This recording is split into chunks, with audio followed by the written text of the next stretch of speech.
office, which for those of you that aren't familiar with Energy Hill, they're tucked away off of State Road 54, but they are a national account marketing firm. Super excited to have them in our community. They've been a hidden gem for a while, but I've known about Dr. Ryan Lowe and his family-owned and operated business, and we're very excited to have them bring to us today some inspirational words and some nuggets. We are all essentially starting over. We are starting from a seed. And so, Dr. Ryan, I'll let you introduce your team and those that are with you, and just thank you so much for what you're doing for us today. Thank you so much, Hope. It's a pleasure to be here. It's exciting. I do want to introduce a couple people. On the tech side, behind camera, we do have Orlando, Natalie, and some of our both production team and design team. Joining me today is Christian. He is really in charge of lead of all copy, all the words that you would ever see come out of Energy Hill. That's his role. And he's going to be kind of filtering and bringing in any questions. For those of you that are new to Zoom webinar, there is down at the bottom, you can go to chat or raise hand. It's actually called Q&A too. So there's all three options. So all three options. If you have a question, raise your hand, or if you do have a, you can either type in your question, or if you want to email us, that's fine as well. Orlando at Energy Hill, he'll be fielding questions as well if you do want to ask a question throughout the event. I'll take those questions at the end. We'll go through them one at a time. Hopefully we'll have enough.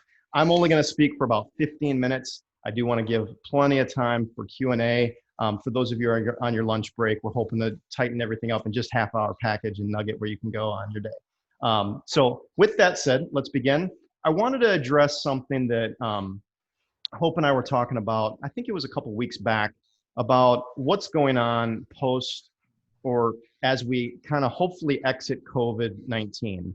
I know some businesses are still kind of like, hey, what's going on? Am I supposed to do loans? What am I supposed to do? How am I supposed to, in a sense, navigate this current climate from a business standpoint? Say, hey, listen, this is not normal. And I don't want to simplify or make it where, oh, this is just something that we just all have to get through and be all, pie in the sky. This is easy. It's not. Okay. There are a lot of tough decisions that all business owners are making. And I know that as a business owner, both now and in the past, I don't think we as a world are ever going to see anything as bad as what has happened the last 2-3 months, as far as definitely in the American culture and society. So I don't want to belittle what's happened. I want to also, though, encourage us that there are a lot of things that you can do proactively. And we've kind of created a campaign. It's called really starting from seed. It's that, okay, in January, February, you had everything was going great. December, end of the year was great. All of a sudden now March, restaurant owner or anyone in hospitality, it's like everything has changed. And I think you have to change. It's not like one thing that's consistent about life is that change. You have to be ready to always have change. And I know that I don't always like change. I don't think anyone's like, oh yeah, I like to change and the plans always change. No, I don't think anyone that is sane thinks that way. I think we all we have that inherent, I don't want to change. I like the way things were going. We're hitting our numbers from a sales objective, or we're hitting our social and digital numbers. Everything was going good. All of a sudden this craziness happens. We want to take this opportunity to say, hey, listen, what about we take the approach that start from seed, and since clear everything that's happened in the last 3 months, 4 months, let's just say from January, and say, what if we were to say, from a digital perspective, how are we supposed to now go forward? We take it from the approach of start planting seeds. Now, we started this about a month and a half ago, 2 months ago, where we said in March, let's start planting seeds. Let's start engaging on LinkedIn. Let's start engaging socially. Let's start really have a plan about how we can grow our network locally and remote, that how can we engage and plant seeds and build relationships. So if you're a B2B company and you service companies in the local Land O'Lakes, Wesley Chapel, New Tampa area, think about how you can add value to them. And here's what's going to be tough. It might be just donate your time, build relationships if you haven't already established that. In a sense, you're planting a seed that down the road or right now, they might have resources available. I want to remind everyone that not every industry has been hindered or are crushed by what's happened. Some industries are growing, not a lot, but there are some that are really hitting their numbers, and they're doing well, not as well as they could have been, but we don't know. We can't go back and change what's happened with COVID. But I want to encourage you that think about building those relationships. If you're a B2B company, try to add value to other businesses that you work with on a day-to-day basis, week-to-week basis, month-to-month basis, and quarterly. How can you value? How can you do something that can, in a sense, get them understanding what you do, but also that you give it for free? And I know it's like, oh, we're giving away stuff for free. Yes, look at it as an investment of your time to help add value to what they do. If you're a B2C company or a B2C client, let's say a restaurant or even a retail shop, retail has, for the most part, been doing quite well. But if you're in that field, think about how you can have a loyalty program. I know a lot of restaurants, they were giving away, I'm going to shout out my favorite local coffee place, which is Aroma Joe's right up on 41. They gave away free, they came to our office, free coffees back right before COVID hit and the lockdown happened. To be honest, I went there and I'm like, I had my free coffee token. I'm like, I didn't want to spend it. I felt terrible. So I didn't. But how exciting is that they knew, they said, hey, this is investment. We need to do this to make it happen. And fortunately, they've been there since through the whole pandemic. And, I love it there. The coffee's great. But the whole point is they also now have just rolled out an app. It's a loyalty app where you can, download the app. It's free and they have points and whatnot. A lot of coffee places do that. The big brands, the Starbucks of the world, they all offer that. So make sure that you sign up for those. If you're that business, have the loyalty program. If you're a consumer, be loyal. And I'm not going to say that I'm never going to go back to Starbucks. I love Starbucks. I love coffee. So I'm a fiend. We just bought an amazing coffee machine. We're excited. So even in here, we're going to have our own coffee. But the point is, you have to be creative in how I hope you said it best, reimagine going forward in this year. How can you rethink and, in a sense, look at everything that's going to happen and say, okay, we have to adjust. We can't just keep going month over month in the red. And it might be a couple months until you can kind of see, hey, growth is kicking back in. There is a time to make those tough decisions. A lot of business owners ask me, oh, do I need to lay off 10% of my, I'm never a fan of laying off. I think that you can lay off, let's say you have 100 employees and you have to, in a sense, in order to stay afloat, you have to get rid of 10%. Well, that means you have to fire 10 employees. I don't like that. That's awful. I don't like layoffs. Instead, why don't you take furloughs and in a sense say, hey, and also be transparent. Meet with your team and say, hey, here's the numbers. Here's where we're at as a company or as a business. Here's what we can do. In a sense, instead of laying off, there's an option to do furloughs. Be creative with what you can do. I'm a fan of Michael Jonda. He's always been an inspiration to me as a former agency owner. And he had to go through those tough decisions back in 2008. And that's, I think I like the idea of furloughs rather than layoffs. And also talk to your team. See, hey, I think being transparent and having that open form of communication is so instrumental right now with your internal brand. I'm going to switch the conversation quickly to brand. Whereas in your internal audience, your team, your staff, your employees, your part-time, full-time, contract, whatever, that's your core. That's who represents you to those that don't know you. So your brand, it's your internal circle of influence. It also includes your customers and clients, but then you also have your external, those that don't know about you, but they could be influenced by something you post on social or something that you have out online. That's your external audience. So your brand encompasses both of those, in a sense, groups of people. So from that internal standpoint, make sure there is absolutely full open communication as far as what you guys are, how you're doing as a company, how you're doing as an organization. If you're listening to this, and I know this is going to sound really sad and depressing, you're probably still doing business, and that's good. So congratulations. It's not going to get easier. And I don't want to, blow smoke. It's going to get tougher over the next 3 months. However, there is going to be the end of what's happened, and it will be our quote unquote, our history. We're living in history right now. This pandemic, I know there's a lot of different conspiracy theories. No, I'm going to say that I know the one thing for certain: business has slowed. And I don't want to look at the stock market because that's not always the best gauge of small business, medium business. But if we look at that, we know something happened. Okay. If you're going to say, okay, I'm not going to listen to news, I'm not going to listen to culture, I'm just going to see what happened in the stock market, something drastic happened. With that said, it's cyclical. And that's where think about, okay, if we can financially make it, what can we do to get through summer? What can we do to get through Q2 and Q3? What can we do to make that happen? And that's where you do have to get creative.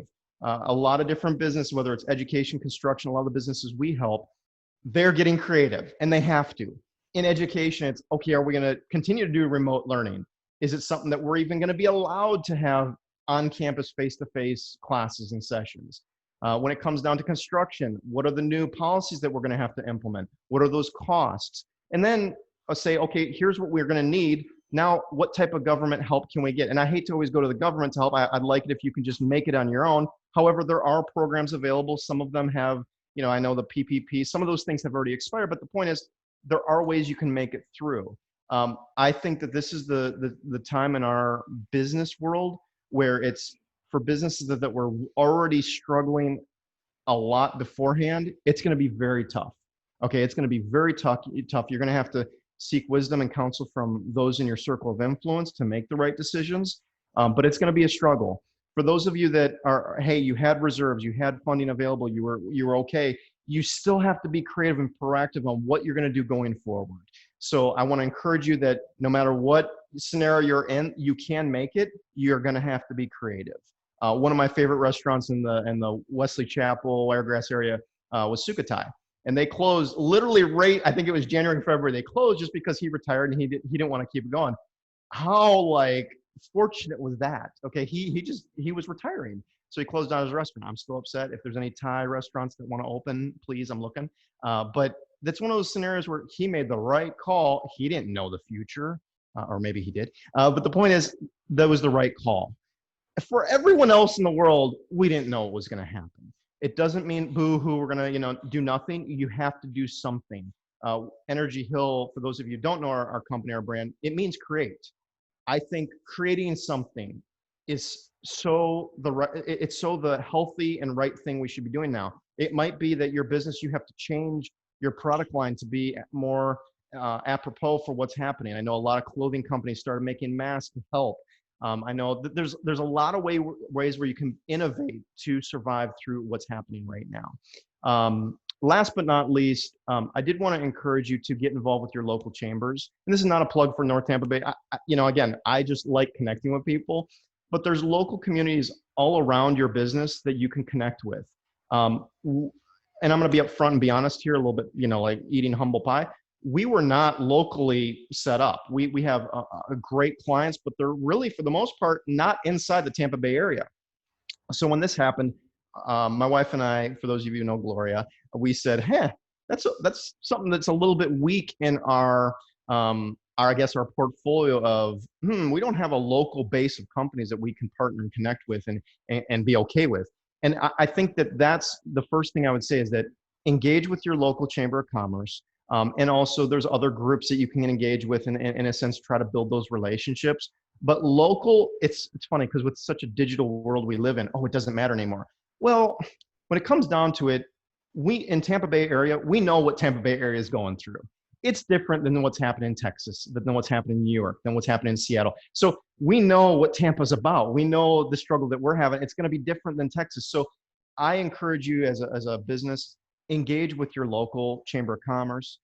Make sure you're a member. Make sure your membership dues are paid. Sorry, Pope. But make sure that's all done. And because that's where through something that's tough, you go to family. And I think from a business, that is your chamber of commerce. It's your local community. So make sure that that's happening in order to survive things like this. Because I'm going to tell, I don't want to be negative, but there's going to be more. There's going to be other things that happen. And I can't foretell this future, but I'm not sure if it's going to be another pandemic. I hope not. But there could be other things that affect us negatively. It could be stock market that affects small businesses and it's not even related, but it does because everyone's in fear. So think about those things when, hey, let's get your local family in order and build those relationships because those are what can carry you through those crazy and tough times. So with that said, I'm going to open it up to Q&A. Oh, I did want to mention one other thing from a kind of a tactical thing that you can do. We've noticed that social media, anything in the digital space has definitely become a priority now as far as we need to have a presence. And I know that most businesses do have some type of presence, however, is an effective presence. So we are in the process of creating we have an old version you can find on our website of a social media planning guide. We're going to be in the process of updating that and sending it to anyone who wants it. Hope will send it out to you to just help businesses. It's a step-by-step guide on planning your content that you can push out to your social networks. There's also a question of what social networks do we do? Really, that depends on your business. If you're targeting a younger demographic, the 18 to 24s, the 25 to 34s, there's a lot of social channels that you can really engage with them on a very interactive way. I'm going to say the Instagrams, the Facebooks, and the TikToks. And if you're going to B2B, you're going to be, honestly, you need to go to LinkedIn. But there's a different mindset for each channel. The social media, our guide, our kind of step-by-step guide, helps you plan that content. I do recommend, though, it can be overwhelming for a business owner that, oh, now I have to do social media. So that's why I recommend there's a couple different ways you can fix that. If you just want to kind of dip your toe in the water, I would say that there's a lot of local colleges and communication schools that have communication departments that are literally training their students on how to do that. Or the alternative is hire someone part-time. A lot of people are looking for work right now, so you can find amazing talent right now. And then the third is hire an agency, like Energy Hill, but no plug for us. I'm just saying that those are the kind of the avenues you should do. I don't recommend doing it on your own for a long term. You can do it for, hey, we're going to run it for ourselves. But the problem is there's so many rules that change and so many social networks change their algorithm to make it where, oh, this used to work, now it doesn't. For you to keep on top of that and do your business, it's kind of like, well, unless you're an accounting firm, do you do your own accounting or do you just trust your accountants?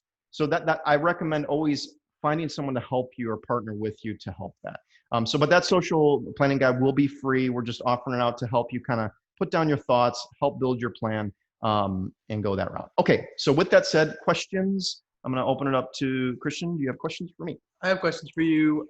And of course, as Ryan said, if you have questions, drop them in the chat below, chat, Q&A, etc. So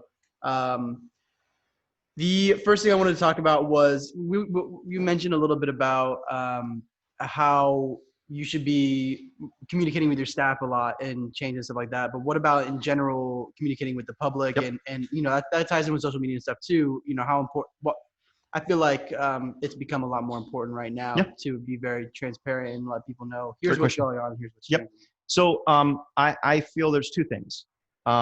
There's the internal brand and external brand. As I was mentioning before, I think that from an internal brand standpoint, absolutely as much transparency as you can get to the point of, okay, I don't want to know. I think that's the route you should go.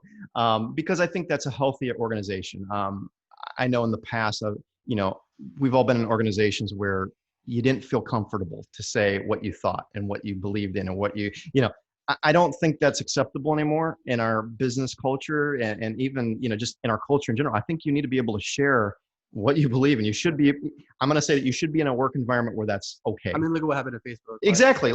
So you should be able to voice your opinion in your family, in your internal brand and not be ridiculed for, of course, that all needs to happen. From an external standpoint, it's a little bit different because it's one of those things, do you air your dirty laundry to people who don't know who you are? I would say no. You need to have a plan. You need to be professional about it. You need to say, hey, you know what? This is what we're about. This is some stuff that happened to us. But to just air it out there, that's a little too much. It's almost like, I hate to compare it to dating, but when you're dating, do you say, oh, this is my, on the first date, you just air out all your dirty laundry? Well, no, that's too much. That's like, whoa, that's like airing dirty laundry and crazy. So you kind of want to have that like balance of, second date, you say, oh, this is what happened in my past, even then. But the point is common sense. And I think that I'm going to be honest with a lot of the business owners. Sometimes you don't know. This is just the way you are. You just air it out there. Well, hold up. That's why there's public relations and companies that, are saying, hey,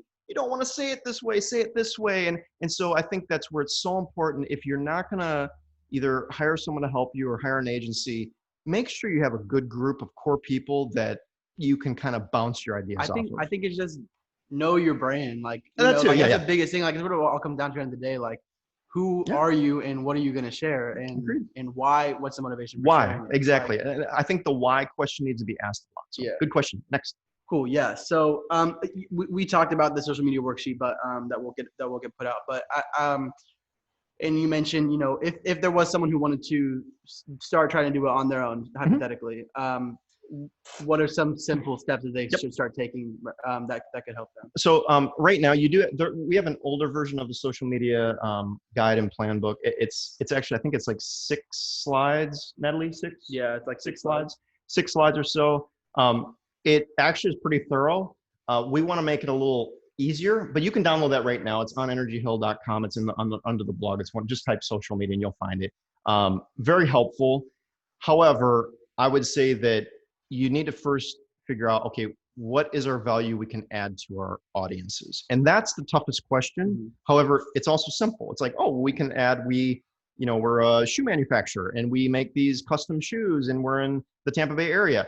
Well, so, okay, you know who your audience is. It's people who not have feet, of course, but they also have to like custom shoes. They have to like custom clothing. They're the tailor type purchasers. So already you're narrowing your audience from obviously people who have feet down to, oh, they are also going to pay a premium for something that's custom, that's unique to them.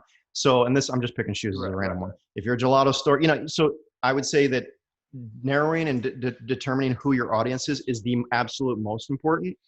After that, it comes down to, okay, how are you going to engage with them? And that's the creative part. That's the fun part for most people. However, if you're not creative, it's not. It's like, oh, how am I going to make it look good? Do I use Papyrus? Do I use Comic Sans? What type of font? What type of design? What represents my brand?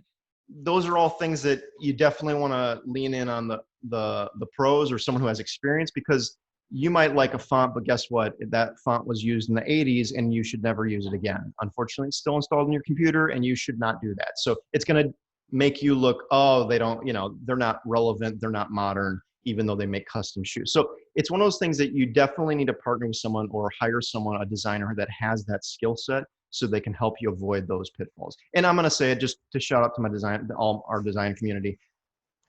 Be patient. Right now, decision makers, stakeholders are frantic a bit. So be patient, and those extra rounds of revisions, just be patient, because everyone's analyzing, critically thinking on everything they're doing. So my design community, please be patient. For business owners, decision makers, when you hire out to someone, trust.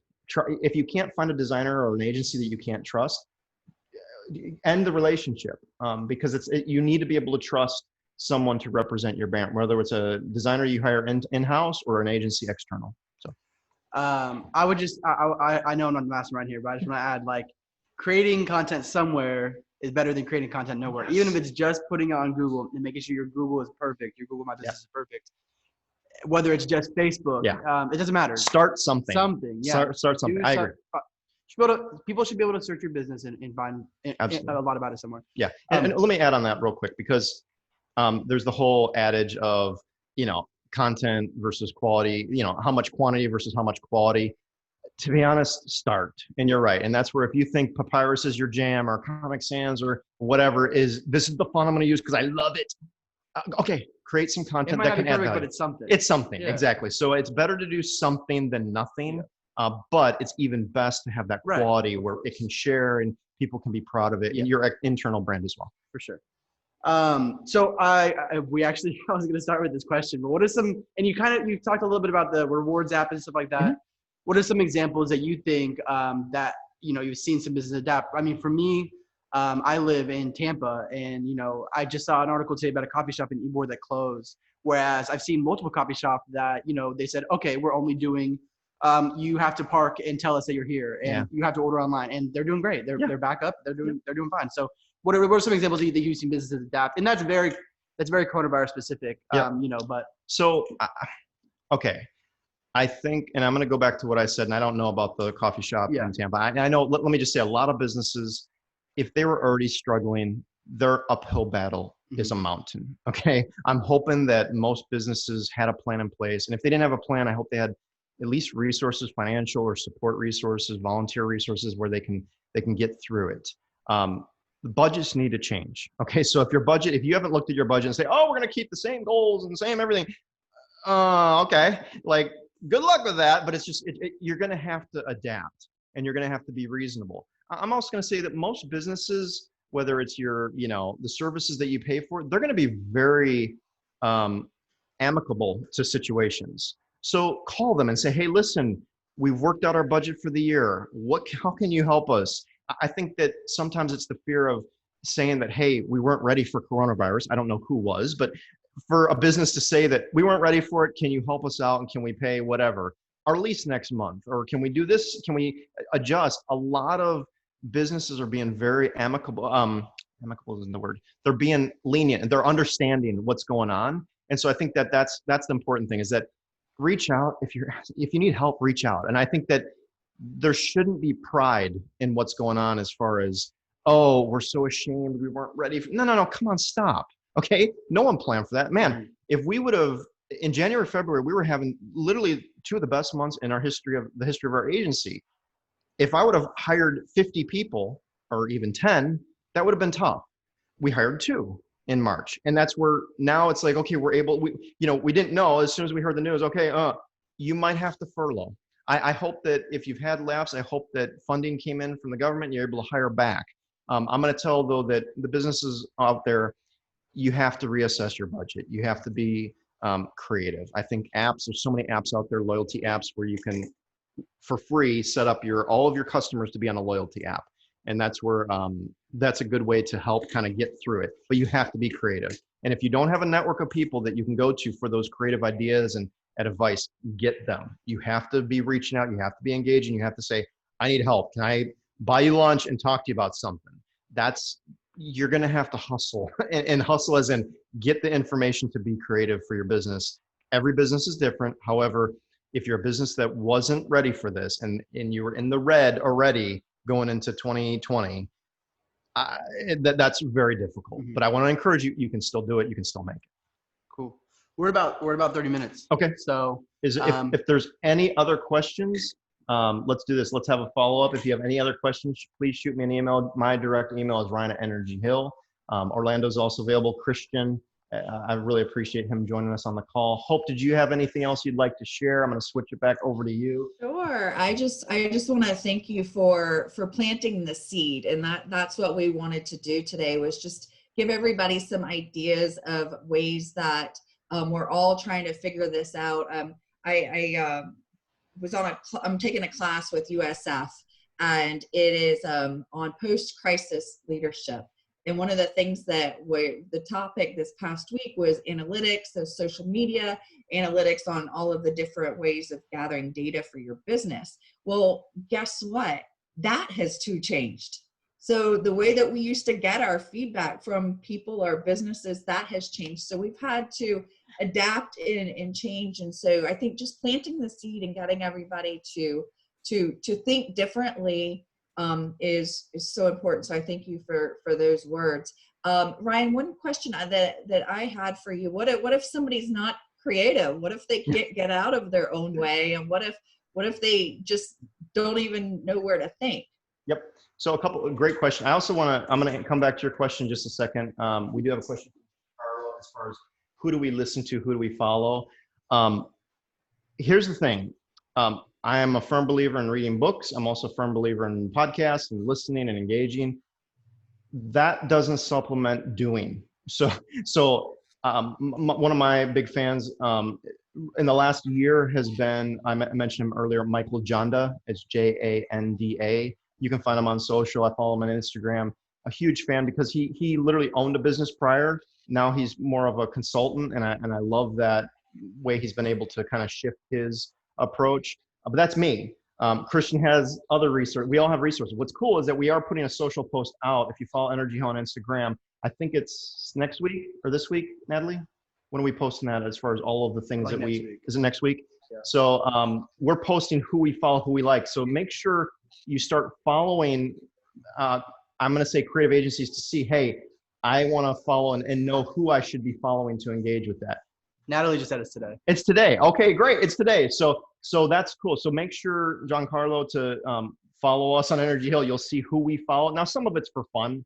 I know some of us are, Natalie's into plants, and she has an amazing garden. So I'm not sure if it's totally going to be relevant, but if from a marketing standpoint, I definitely recommend Michael Jonda. To answer your question, Hope, as far as if you're not creative, two things. So you're born an artist, you can be trained to become a designer, okay? And I'm not belittling designers. However, if you naturally love to draw and paint and be creative and in a sense, you're a very tactile person, I do believe that's a born trait. You're either born with it or you're not. From a design standpoint, there are a ton of designers in the local Tampa Bay area that are looking for work, whether it's as a freelancer or as a contractor. And there's also great agencies, and I don't want to plug Energy Hill, but there's other agencies like us that are available to help you. And it can be on, whether it's a project per project basis or a retainer basis, whatever is comfortable for budgets. But if you're definitely looking to save money and kind of like, hey, we're going to DIY it for a while, I don't recommend DIY it. I learned the lesson recently trying to do plumbing on my own, and that was a mess, and it involved insurance and everything and a flooded floor. So I don't recommend, in this case, DIY it, because you could totally mess things up for yourself. So I recommend if you want to save money, try to find a recent graphic design graduate, or even just use Indeed, use ZapRecruiter. There's so many really good resources. Upwork. Yeah, there's so many great resources. The one thing I'm going to say though is that be careful with, if you're outsourcing it to a different country, you're going to run into some potentially language barriers and quality of work consistency. So it's best to find someone that you can either hire internally or partner with an agency. That's the ideal scenario, because they're going to learn about your brand, what you represent over time. And they're going to, they're, in a sense, you're not going to have to keep telling them, hey, this is the color we have. Why do I have to keep sending you that? This is the font. These are the images that we use. Yeah, why do I have to keep sending you that? So that's where, when you use some resources, outsourcing resources, you just need to be mindful of that. Because if you're not creative, I definitely recommend don't try to be like me, a plumber, when you're not a plumber. Try to find someone to partner with or hire someone as an intern or as a part-time employee. If they have graduated, please pay them part-time. Just pay the, I know it's a cost, but that's one of those things that you have to, when you're reassessing your budget, hey, I have to have a digital presence now. Okay, here's how much I can do. Here's how much I can spend, because I'm not doing anything digitally. I don't have my Google My Business set up. I don't have Facebook set up, or it's a mess. I haven't logged in. I lost my login.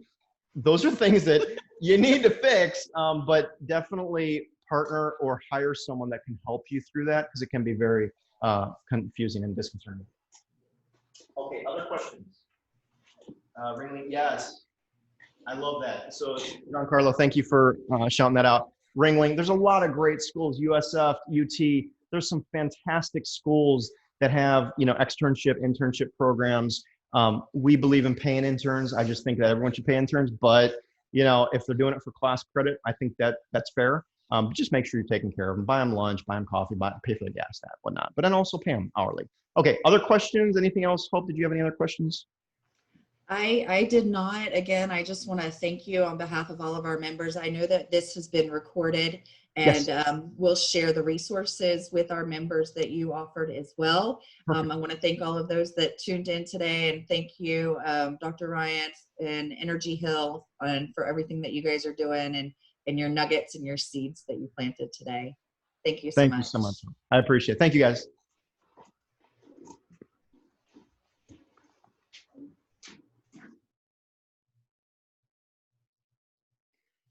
And that's a cut. Bye.